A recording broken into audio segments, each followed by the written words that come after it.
Salve, muito boa noite. Nós estamos de volta aqui no Frente a Frente. Hoje sozinho, mas a minha parceira de sempre, Denise Rotenburg, ainda continua em licença de férias, uns dias merecidos, mas estará de volta aqui na próxima semana.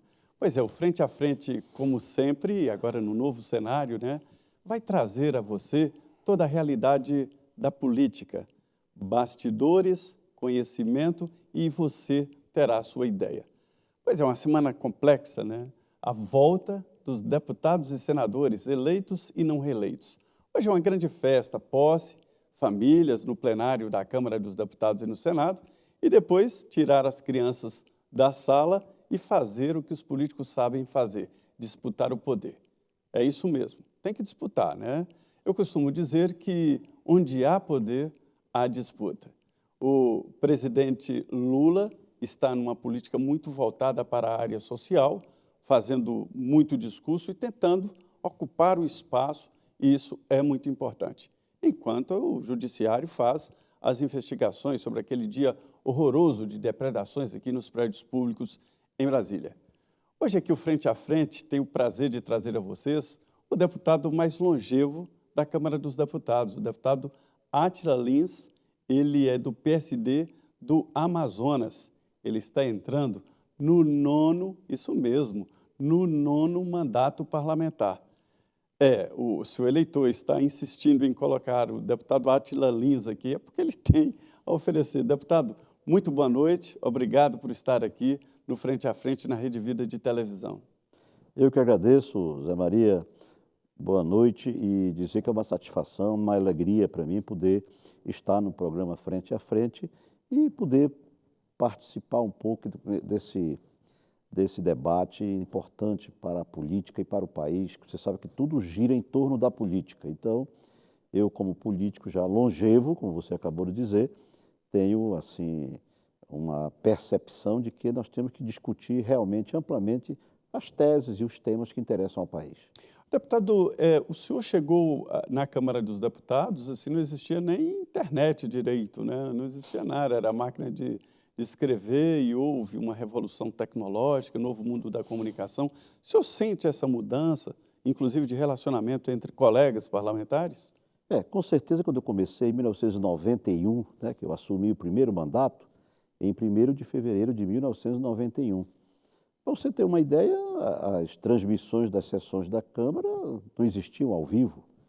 E eu até dizia, comentava que as sessões começavam exatamente no horário regimental, às 14 horas, para o pequeno expediente, depois o grande expediente, aí vinha a ordem do dia. Mas quando dava 7, 8 horas, você já estava em casa, sem nenhum problema. Por quê? Porque os debates não demoravam muito, que não tinha televisão, não passava ao vivo. Mas você falou muito bem, a tecnologia, as mudanças radicais hoje com as redes sociais. E ainda tivemos mais um complicador, a pandemia.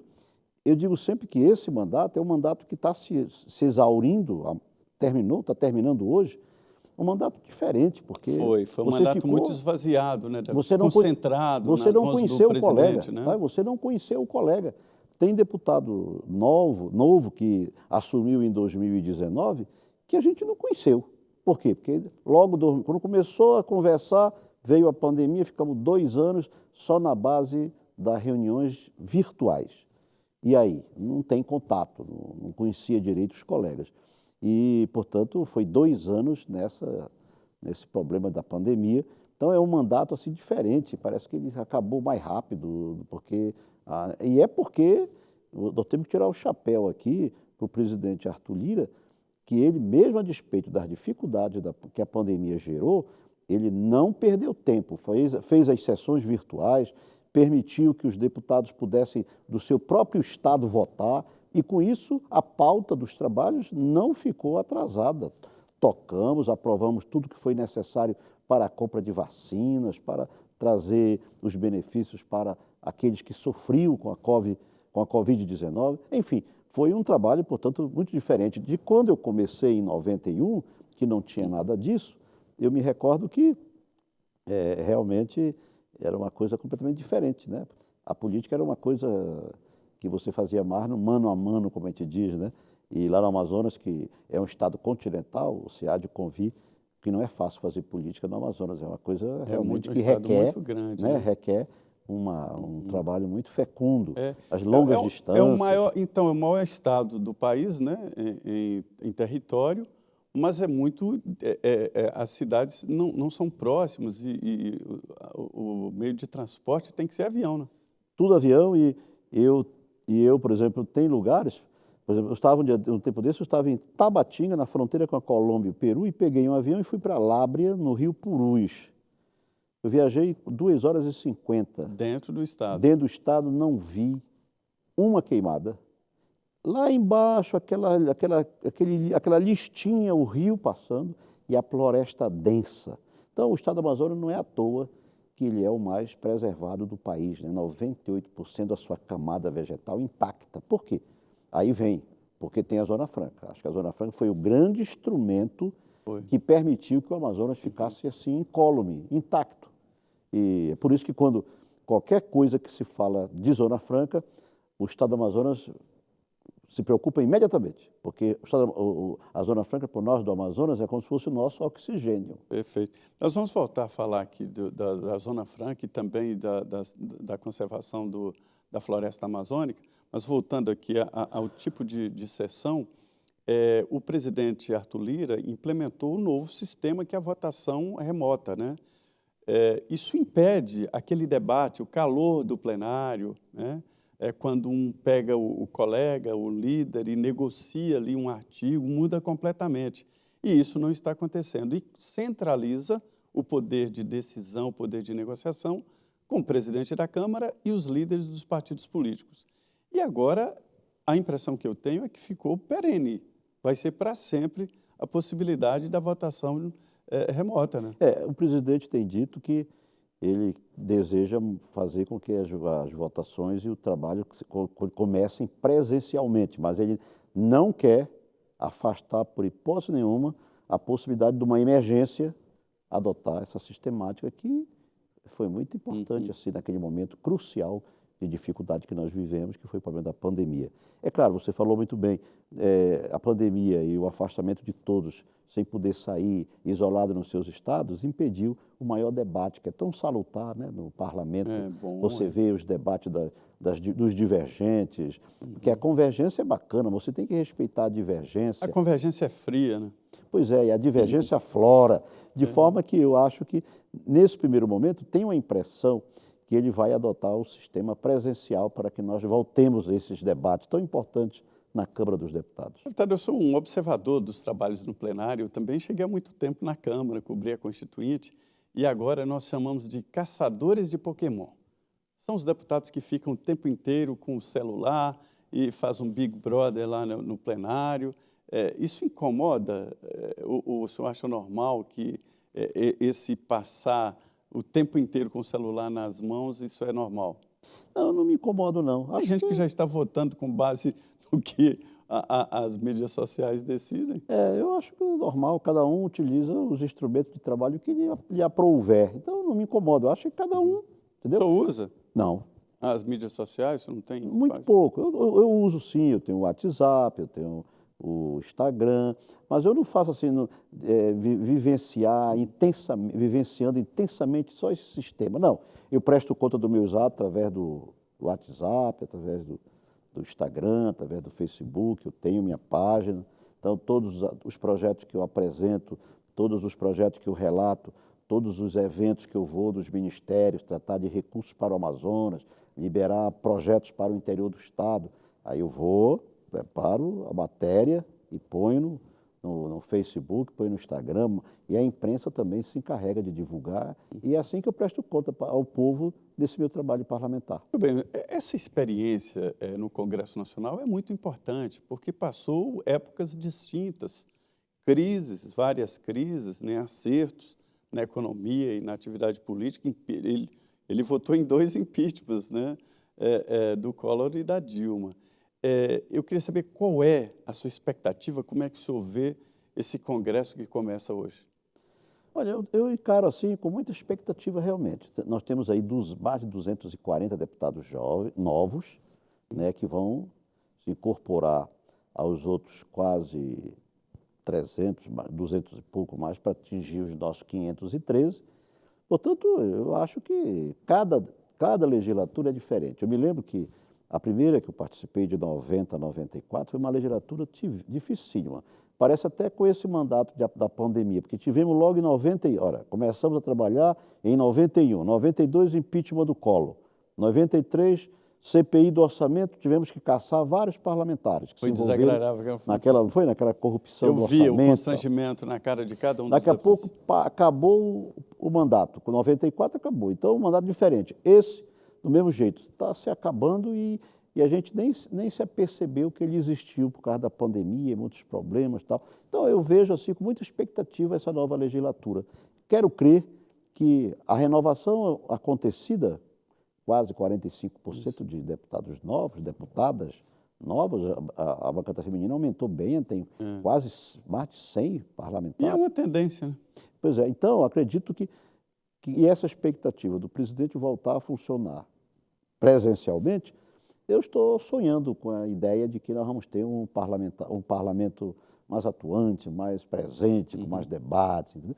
E isso aqui é interessante no parlamento. Pois é, e essa legislatura ela já tem na pauta ali 27 medidas provisórias que têm que ser votadas. Algumas polêmicas, como a recolocação do COAF, que é aquele instrumento que segue as transações financeiras e que pode denunciar movimentação atípica e tal. Além dessas medidas provisórias, algumas não serão votadas.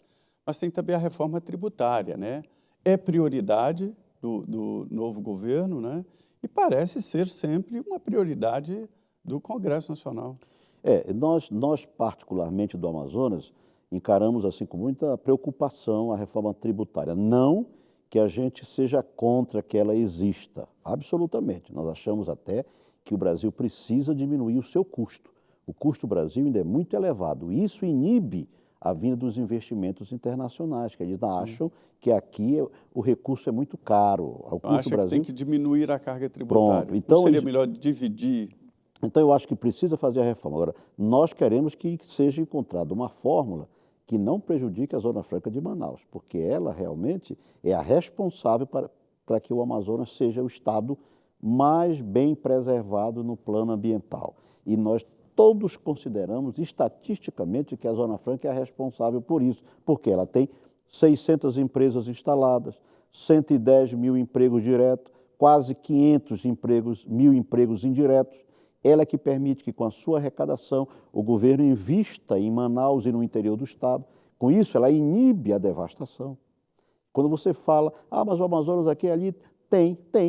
Quando faz fronteira com a Rondônia, quando faz fronteira com o Mato Grosso, quando faz fronteira com o Pará, o sul do Amazonas, aqui e ali tem realmente uma devastação. Mas é mais em função dessa aproximação fronteiriça. Mas o estado do Amazonas em si é 98% preservado. Então, vamos explicar um pouco aqui o que é a Zona Franca de Manaus.